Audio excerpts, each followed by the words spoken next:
ഞാൻ മനസ്സുകൊണ്ട് ഉറപ്പിച്ചു എൻ്റെ ആനപ്രസ്ഥാനം കഴിഞ്ഞു. എന്തുകൊണ്ടാ വെച്ചാൽ എൻ്റെ 10 പൈസ ഇല്ലാതെ അഡിക്ഷനായി. അത്ര ഇഷ്ടമായിരുന്നു. എന്ന് വെച്ചാൽ ഞാൻ ഇപ്പോഴും പറയും, ഞാൻ അങ്ങനെ ഒരു ആനേനെ ഇനി കാണാൻ കിട്ടില്ല, ശിവസുന്ദരനെ പോലെ. പിന്നെ എൻ്റെ ആന എന്ന് മനസ്സിൽ ശിവസുന്ദര, മനസ്സിലായില്ലേ?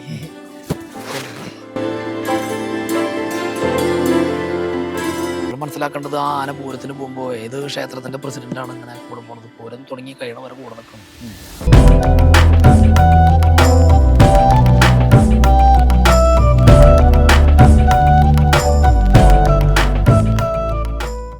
പിന്നെ സംരക്ഷിക്കുന്ന ആനകൾ എന്ന് പറഞ്ഞാൽ ഞങ്ങളുടെ കയ്യിൽ ഞാനും പ്രശാന്തേട്ടനും നമ്മളുടെ കളികളിൽ പോണ ആനകളായിരുന്നു. അതില് ഞാൻ റിസ്ക് എടുത്ത് നോക്കിയൊരു ആനയാണ് ഈ പറപ്പൂക്കാവ് കാളിദാസനാനാണ്. അവസ്ഥയായിരുന്നു, അവസ്ഥ എന്ന് പറഞ്ഞ അവസ്ഥയായിരുന്നു. ഞാൻ പ്രതിഫലം നോക്കിയിട്ടുണ്ടായിരുന്നില്ലായിരുന്നു. 2012 മാർച്ച് 19 ആനെ കൊണ്ടുവന്നു ഇവിടെ. പിന്നീട് ഒക്ടോബർ 28 പുറത്തേക്ക് ഇറക്കിയത്. എന്നെ ഒരുപാട് ആൾക്കാർ ആനകളൊക്കെ മുടങ്ങിയിട്ട് വരെ പൂരത്തിന് ചോദിച്ചിട്ട് വരെ ഞാൻ വിട്ടില്ല. അത് ശാരീരികമായിട്ട് ആന റിക്കവർ ആവാണ്ട് ഞാൻ എവിടേക്ക് അയക്കില്ല എന്ന് പറഞ്ഞു. ആദ്യമായി അങ്ങനെ 2 സൈഡും കിടക്കത്തയുമ്പോൾ ഭയങ്കര വിഷയമായി കിടന്ന് എണീക്കാനൊക്കെ പറ്റും. ഞാനതിനെ ഒരു പൊതുജീവിതം കൊടുത്തു. പൊതുജീവിതം എന്ന് പറഞ്ഞാൽ എല്ലാവരും നോക്കണ ആന തന്നെയാണ്. എൻ്റെ നോട്ടത്തിൽ ഞാൻ ഒന്നുകൂടി ആനയുടെ ഭാഗത്തു നിന്ന് അവനെ കാണാൻ ശ്രമിച്ചു. ഞാൻ മെഡിക്കൽ കോളേജ് കോമ്പൗണ്ടിലേക്കൊക്കെ കഴിച്ചു വിട്ട് ഡെയിലി രാവിലെ റുട്ടീനാണ്. 2 മണിക്കൂർ പുല്ല് തിന്നണം, പുല്ല് തിന്ന് തിരിച്ചു വന്നാൽ കഞ്ഞി കൊടുക്കും, അങ്ങനെ മനസ്സിലായത്. ഇവിടുന്ന് ആന ഒക്ടോബർ 27 പുറത്തേക്ക് ഇറക്കിയത് അടുപ്പുട്ടി പള്ളി പെരുന്നാളിനാണ്. 20 അടി ഫ്ലെക്സാണ് ആനയ്ക്ക് വെച്ചിട്ടുണ്ടായിരുന്നത്, കാളിദാസൻ ആനയ്ക്ക് കമ്മിറ്റിക്കാർ വെച്ചിട്ടുണ്ടായിരുന്നത്. ആന തണ്ടലിൽ മൂടി കെട്ടി നിന്നിരുന്നത്. അന്ന് പറപ്പൂക അമ്പലത്തിൻ്റെ കമ്മിറ്റി ഭാരവാഹിയായിരുന്ന ശ്രീനിവാസൻ മാഷ് എന്ന ആളിനോട് ചോദിച്ചു, നമ്മുടെ ആന വന്നത് ഇവിടെ ഏതാന്ന് ചോദിച്ചിട്ടുണ്ട്. സത്യമായിട്ട് പറഞ്ഞ കാര്യമാണ്. അത്രയും പോലും ആനനെ അറിയാത്ത അത്തമത്തമാര് നന്നായിട്ട്.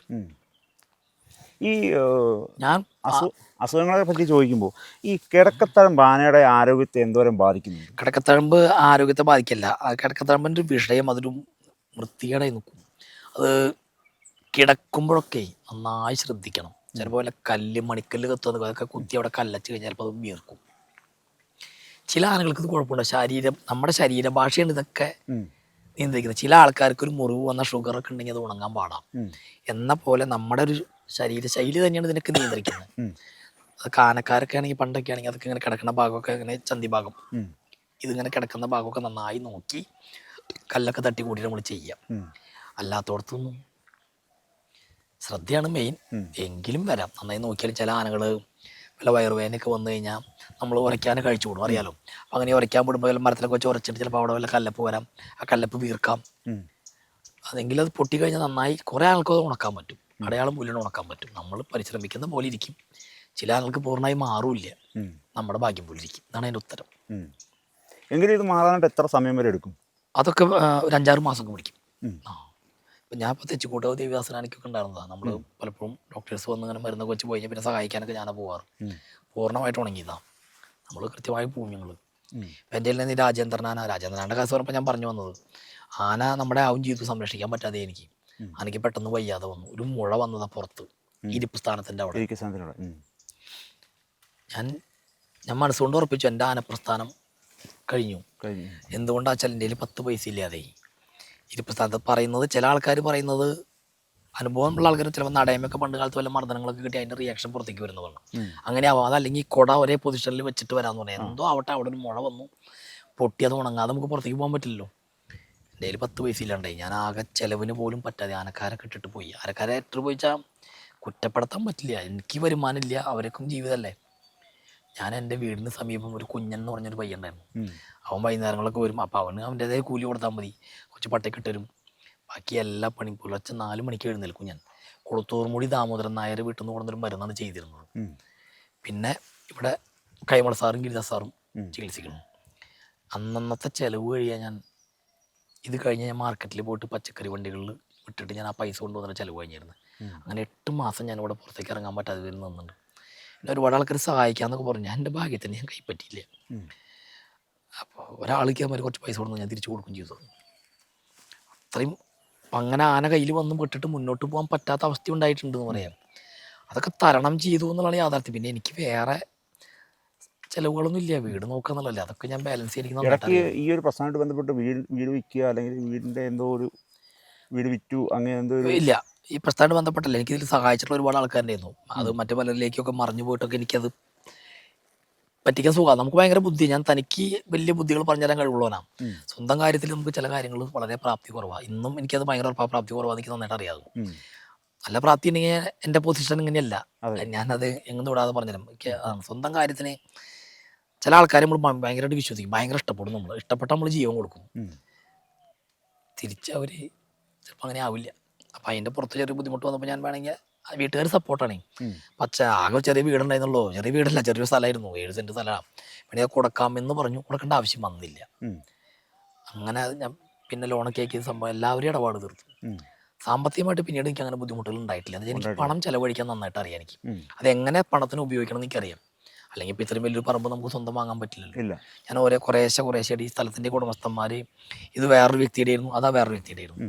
ഇതൊക്കെ പണം കൊടുക്കുന്നതിനേക്കാൾ മുൻപ് എൻ്റെ പേർക്ക് രജിസ്റ്റർ ചെയ്തു തന്നതാണ്. ഞാനൊരു പബ്ലിക് പ്ലാറ്റ്ഫോമിലാണ് ഈ പറയുന്നത്. അപ്പോൾ എനിക്കൊരു പെരുമാറ്റ ക്വാളിറ്റി ഇല്ലെങ്കിൽ എനിക്ക് അവർ തരില്ലല്ലോ. വലിയ പ്രോപ്പർട്ടിയാണ്, ഇത്രയും വലിയ പ്രോപ്പർട്ടിയാണ്, ഇത് മുഴുവൻ മരങ്ങൾ വെച്ച്. അപ്പോൾ ഓരോ ആൾക്കാർ പറഞ്ഞു വേണമെങ്കിൽ പ്ലോട്ടാക്കാന്ന് പറഞ്ഞു. ഈ പരിസരത്ത് വീടുകളുണ്ട്, ഇത് വലിയൊരു സ്ഥലമാണ്, മെഡിക്കൽ കോളേജ് കേന്ദ്രീകരിച്ച സ്ഥലമാണ്. ഞാൻ പറഞ്ഞു പ്ലോട്ടൊന്നും ആക്കില്ല, നമ്മുടെ ഭയങ്കര മോഹമാണ് കുറേ മരങ്ങൾ നിറഞ്ഞൊരു പറമ്പ് വേണമെന്നുള്ളത്. തൽക്കാലം അങ്ങനെ പോട്ടെ, വേറെ ദാരിദ്ര്യം ഇല്ല എനിക്ക്, വേറെ എനിക്ക് 50 പൈസ കടല്ല, വേറെ നമ്മളെ വിശ്വസിച്ചുള്ള എല്ലാ പ്രശ്നങ്ങളും നമ്മൾ കഴിഞ്ഞിട്ടുണ്ട്. അപ്പം അതുകൊണ്ട് തൽക്കാലം ഒന്നും തയ്യാറല്ല. 3 ആനകൾ വന്ന് യോഗ ഉണ്ടെങ്കിൽ വന്നിക്കട്ടെ, അതിലൊരു പിടിയാനും കൂടി വേണമെന്ന് ഭയങ്കര ആഗ്രഹമുണ്ട്. അതൊക്കെ ഉണ്ടാവുമെന്ന് ഞാൻ വിശ്വസിക്കുന്നു. നടക്കട്ടെ, നടന്ന ഭാഗ്യം. തീർച്ചയായിട്ടും. അതേപോലെ ഇതുവരെ ഉള്ള മണിയേട്ടൻ്റെ ഈ ഒരു ജീവിത ശൈലിയിൽ 100% ഇപ്പം മണിയേട്ടൻ്റെ വീട്ടുകാരും മണിയേട്ടൻ സംതൃപ്തനാണോ? അയ്യോ എന്താ പറയുക, 100% സംതൃപ്തനാണ്. അതെന്തുകൊണ്ടാന്ന് പറഞ്ഞുതരാം. ഞാൻ വിദ്യാസമ്പന്നനല്ല, മനസ്സിലായല്ലോ പറഞ്ഞേ. ഞാൻ ഒരു 10ാം ക്ലാസ് എനിക്ക് നന്നായി പഠിക്കണം എന്ന് ഭയങ്കര ആഗ്രഹം ഉണ്ടായിരുന്ന ആളാണ്. ഞാൻ അത്യാവശ്യമൊക്കെ നന്നായി പഠിച്ചിരുന്ന ഒരാളാണ്. നന്നായി ബുക്ക് വായിക്കും, ഇപ്പോഴും ബുക്ക് വായിക്കും. ഞാനിപ്പോൾ ഒരു പുസ്തകമേളയ്ക്കൊക്കെ പോയ 10,000 രൂപയുടെ പുസ്തകം പഠിക്കും. എൻ്റെ ചിലവ് അതാണ്. മകനും കൂടി വായിക്കാതില്ല, മകനും പുസ്തകമൊക്കെ വായിക്കും. പുസ്തകം വായിച്ചാൽ 1000 കൂട്ടുകാരന്മാരെക്കാളും സമാധാനം എന്തോ വായിച്ചിട്ടുണ്ടെങ്കിൽ അത് കറക്റ്റാണ്. ഒരു പുസ്തകം കൂട്ടുണ്ടെങ്കിൽ ബുക്ക് വായിക്കുമ്പോൾ നമുക്ക് സാമൂഹികമായൊക്കെ നമുക്ക് കിട്ടുന്നൊരു അറിവ് വേറെയാണ്. അപ്പോൾ പഠിക്കാൻ പോകാൻ പറ്റിയില്ല. പിന്നെ അത് കഴിഞ്ഞ് ഞാൻ പ്രൈവറ്റായിട്ട് ഡിഗ്രിക്ക് ചേർന്നു. 2 എൻട്രൻസ് സംഭവം എഴുതിയിട്ട് ചേരാൻ പറഞ്ഞിട്ട് 2 വർഷം ഡിഗ്രി പോയി. എൻ്റെ ഐഡിയ എന്താണെന്ന് വെച്ചാൽ ഈ ആലപ്പുഴ കൃഷ്ണപ്രസാദേട്ടൻ LLBക്ക് ചേരുമ്പോൾ എന്നെ കൂടെ ചേർത്താമെന്ന് പറഞ്ഞിരുന്നു. അദ്ദേഹം എന്നെ ചേർത്താന്നല്ല, അദ്ദേഹത്തിൻ്റെ സുഹൃത്ത് കുര്യൻ എന്ന് പറഞ്ഞ ഒരാളും കൂടിയാണ് LLBക്ക് ചേരാൻ പോയത്. അപ്പോഴേ എന്നോട് പറഞ്ഞിരുന്നു, വായ നമുക്ക് ഒരുമിച്ച്. അങ്ങനെ കുറേ സുഹൃത്ത് ബന്ധങ്ങൾ ഉണ്ടായതാണ് എൻ്റെ ഭാഗ്യം. അല്ലാതെ പിന്നെ ആ സ്നേഹം ഞാൻ എൻ്റെ കൂടെയുള്ളവരോടും കാണിക്കാറുണ്ട്. അത് ആദ്യമേ ഞാൻ പറയട്ടെ. അപ്പോൾ അതിനുവേണ്ടി ഞാൻ പരിശ്രമിച്ചത്, പക്ഷേ എനിക്ക് സാധിച്ചില്ല. എൻ്റെ വീട്ടിൽ മുന്നോട്ട് പോകുന്നത് വളരെ കഷ്ടപ്പാട്. ഞങ്ങൾക്ക് ഒരുപാട് ലോണുകളും ഒരുപാട് പ്രശ്നങ്ങളും ഉണ്ടായിരുന്നു. നമ്മൾ സിനിമ കണ്ടിട്ട് അതിനൊപ്പം സഞ്ചരിക്കാമെന്ന് വിചാരിച്ചാൽ എന്നെ കൊണ്ട് പറ്റിയില്ല. പറ്റുന്നവരുണ്ടാവാം, നമുക്ക് തീരെ പറ്റാത്ത അവസ്ഥയായിരുന്നു. അപ്പോൾ ഡിഗ്രി കംപ്ലീറ്റ് ചെയ്യാൻ സാധിച്ചില്ല. അപ്പം ഈ സാമ്പത്തികമായിട്ട് ഇത്ര ബുദ്ധിമുട്ട്, പഠിപ്പ് കംപ്ലീറ്റ് ആക്കാൻ സാധിച്ചില്ല, ആ ഒരു സമയത്ത് എപ്പോഴെങ്കിലും തിരിച്ചു പോകണം, ഇത് ഉപേക്ഷിക്കാം? ഒരിക്കലും തോന്നിയില്ല. എന്താ വെച്ചാൽ ഞാനിത് എൻജോയ് ചെയ്ത് മുന്നോട്ട് പോയിരുന്നു. എന്താ വെച്ചാൽ എനിക്ക് കള്ള് മദ്യമൊന്നും ഞാൻ കഴിക്കില്ല എന്ന് എനിക്ക് മനസ്സിലായി. സ്മോക്കിയില്ല, ഒരു പരിപാടിയില്ല, പെപ്സി മിറിൻ്റെ പോലും കഴിക്കും. അത് പറഞ്ഞാൽ എനിക്കിത് ലഹരിയായിരുന്നു. ഞാനിതിൻ്റെ ഒപ്പം സഞ്ചരിക്കുന്നത് ചെയ്തിരുന്നത്. ഇതിൽ നഷ്ടം വന്നാലും എനിക്ക് എൻ്റെ കുടുംബത്തിനെ സംരക്ഷണത്തിനാക്കാൻ ഞാൻ ശ്രമിച്ചിട്ടുണ്ടായിരുന്നു. ഞാൻ രാവിലെ 2 കൊച്ചു പെട്ടിവണ്ടികളിൽ പച്ചക്കറി എടുത്തിട്ട് ലൈനിൽ ഒരു 3 പണിക്കാർ സുഹൃത്തുക്കളെ വെച്ചിട്ട് വിട്ടിട്ട് ഞാൻ വീടിനെ കറക്റ്റ് ചെയ്യും. മനസ്സിലായി പറഞ്ഞു, സേഫ് ആക്കിക്കൊണ്ട് ഞാൻ വഴിക്ക് പോയിരുന്നു. പിന്നെ എനിക്ക് വേറെ വലിയൊരു ജോലിക്ക് പോകാൻ പറ്റൂ. എനിക്ക് വലിയ വിദ്യാഭ്യാസം ഇല്ലല്ലോ, എനിക്കിപ്പോൾ പറയാൻ നാണക്കേടില്ലല്ലോ, എനിക്ക് വലിയ വിദ്യാഭ്യാസം ഇല്ലല്ലോ. ഡിഗ്രി കംപ്ലീറ്റ് ആക്കിയാലോ ഡിഗ്രി കംപ്ലീറ്റ് ആയി എന്ന് പറയാൻ പറ്റുള്ളൂ. കംപ്ലീറ്റ് ആക്കിയിട്ടില്ലല്ലോ, ഞാൻ ആക്കിയില്ലല്ലോ, എനിക്ക് സാധിച്ചില്ലല്ലോ. അപ്പോൾ അങ്ങനെ നിന്നിരുന്ന ഞാൻ, അല്ലെങ്കിൽ ഞാൻ ഇപ്പോൾ സ്വയം ചിന്തിക്കും, ഞാൻ മാക്സിമം ഞാൻ എൻ്റെ സ്വഭാവത്തിന് ഞാൻ ആരോടും പണിങ്ങി പോവില്ല. അപ്പോൾ നിന്നിരുന്ന സ്ഥലം എവിടെയാണ് അവിടെ ജോലി ചെയ്ത് ചില നാട്ടിൻപുറങ്ങളിലെ പലചരക്ക് കടകളിലൊക്കെ എല്ലായിടത്തും ഉണ്ടാവും, നിങ്ങളുടെ നാട്ടിലൊക്കെ ഉണ്ടാവും ഞാൻ വിചാരിക്കുന്നു. പണിക്ക് നിൽക്കുന്ന ഒരാൾ പാവം കാരണവരാണെങ്കിൽ ആ പാവം 35 വയസ്സ് 40 വർഷം വരെ ആൾ ആ കടയിൽ തന്നെയായിരിക്കും. നിങ്ങൾ നോക്കിക്കോളൂ, ഒരു 1/2 കിലോ പയർ എന്ന് പറയുമ്പോൾ വയറമ്മ വെച്ച് ഇങ്ങനെ കെട്ടിത്തരും, 1/2 കിലോ മുതിര എന്ന് പറഞ്ഞാൽ അങ്ങനെ വെച്ച് കെട്ടിത്തരും. ആളുടെ ജീവിതം അതിലൊതുങ്ങി. മനസ്സിലായി പറഞ്ഞേ? ഞാനും അങ്ങനെ ഒതുക്കപ്പെടേണ്ട ആളായിരുന്നു, അങ്ങനെ തീരേണ്ട ഒരാളായിരുന്നു. അങ്ങനെ അല്ലാത്തൊരു ജീവിതം എനിക്ക് കിട്ടിയില്ലേ. തീർച്ചയായിട്ടും. ഞാൻ എന്നിട്ട് ഇനി അത് പോരാ എന്ന് പറഞ്ഞ ഞാൻ ജീവിക്കാൻ തന്നെ അർഹനല്ല. ഞാൻ വളരെയേറെ ഭാഗ്യം ചെയ്തവനാണ്. ഓണം ബമ്പർ അടിച്ച് ഞാൻ പ്രോത്സാഹന സമ്മാനം കിട്ടിയവനോട് അസൂയായിട്ട് ഒരു കാര്യമില്ല. എനിക്ക് കിട്ടിയത് സംതൃപ്തനാണ്. എന്താ വെച്ച് കഴിഞ്ഞാൽ ഞാൻ വിവാഹം കഴിച്ചിട്ടുള്ള എൻ്റെ ഒരു ബന്ധുവായിട്ടുള്ള പെൺകുട്ടീനെ തന്നെയാണ്. നമ്മുടെ വീട്ടിൽ നിന്നൊരു കുറച്ച് നിസ്സാര ദൂരേ ഉള്ളൂ. അതൊക്കെ എന്തിനാ അങ്ങനെ ചെയ്ത് വെച്ചാൽ നമ്മുടെ ഈ ജോലി പശ്ചാത്തലം രണ്ടാമത് എനിക്ക് ഉറപ്പുണ്ടായിരുന്നു നമുക്ക് നല്ല ജീവിതം ഉണ്ടാവും. അങ്ങനെയൊക്കെ വരുമ്പോൾ നമ്മുടെ അമ്മയും മക്കളും അമ്മ അച്ഛൻ നമ്മുടെ വീട്ടുകാരെല്ലാവരും കൂടെ സഹകരിച്ച് പോകുന്ന ആൾക്കാരാണ്. കുടുംബാന്തരീക്ഷം നന്നായാലേ നമുക്കെല്ലാം കറക്റ്റാവുള്ളൂ. ഞാനച്ഛൻ നാട്ടിലെല്ലാവരോടും വളരെയേറെ ബന്ധമുള്ള ഒരാളാണ്. ഞാൻ നാട്ടിലൊക്കെ വിവാഹം കഴിഞ്ഞ് വന്ന് വീട്ടിലെ പെമ്പിള്ളേർ വരെ നമ്മളോട് ബൈക്കിൽ നിന്ന് പോരും. അത്രയും മാത്രം നമ്മളോട് ആൾക്കാർ നല്ല ബന്ധം പുലർത്തുന്ന ഒരാളാണ്. അപ്പോൾ ആ സംവിധാനമൊക്കെ കറക്റ്റാണ്. പിന്നെ നമുക്കിങ്ങനെ സാഹചര്യം കിട്ടും ചെയ്തു. പിന്നെ നമ്മളത് പോരാന്ന് പറഞ്ഞാൽ അതൊരു ശരിയായ പരിപാടിയല്ല. ഇത് ഞാൻ വളരെയേറെ സംതൃപ്തനാണ്. ഒരു ബുദ്ധിമുട്ട് എനിക്കില്ല. എനിക്ക് ആഗ്രഹം ഈ നിയമത്തിൽ വല്ല ഭേദഗതി വരികയാണെങ്കിൽ എൻ്റെ കയ്യിൽ നല്ലൊരു പിടിയാനക്കുട്ടി കൂടി വേണമെന്നാണ്. എൻ്റെ പേര് വരെ ഞാൻ സെലക്ട് ചെയ്തത്, അതിനെ കൊണ്ടുവരുന്ന പാട്ട് വരെ ഞാൻ സെലക്ട് ചെയ്തിരിക്കുന്ന ആളാണ്. എനിക്ക് യോഗ ഉണ്ടെങ്കിൽ അങ്ങനെ വരണമെന്നൊരു ആഗ്രഹം എനിക്കുണ്ട്. എന്നുവെച്ചാൽ നമ്മുടെ ഓരോ പ്രായത്തിൽ ഓരോ മാറ്റം വരുമ്പോൾ നമുക്ക് ഒരു 25 വയസ്സിലെ തീപ്പൊരി സ്വഭാവം നമുക്ക് 35 വയസ്സിൽ ഉണ്ടാവില്ല, 42 വയസ്സിൽ തീരെ ഉണ്ടാവില്ല. എൻ്റെ കാര്യമാണ് ഞാൻ പറഞ്ഞത്, മറ്റുള്ളവരെ വിലയിരുത്തണ്ട. അപ്പോൾ എനിക്കതുകൊണ്ട് ഇതൊന്ന് സമാധാനത്തിൽ പോകണം. പിന്നെ എൻ്റെ കൂടെ വിശ്വസിച്ച് കുറേ പാവം പിള്ളേരുണ്ട്. അപ്പോൾ ഇവർക്കൊക്കെ ഒരു സുരക്ഷിതത്വം കൂടി ആക്കണം എന്ന് ഭയങ്കര ആഗ്രഹമുണ്ട്.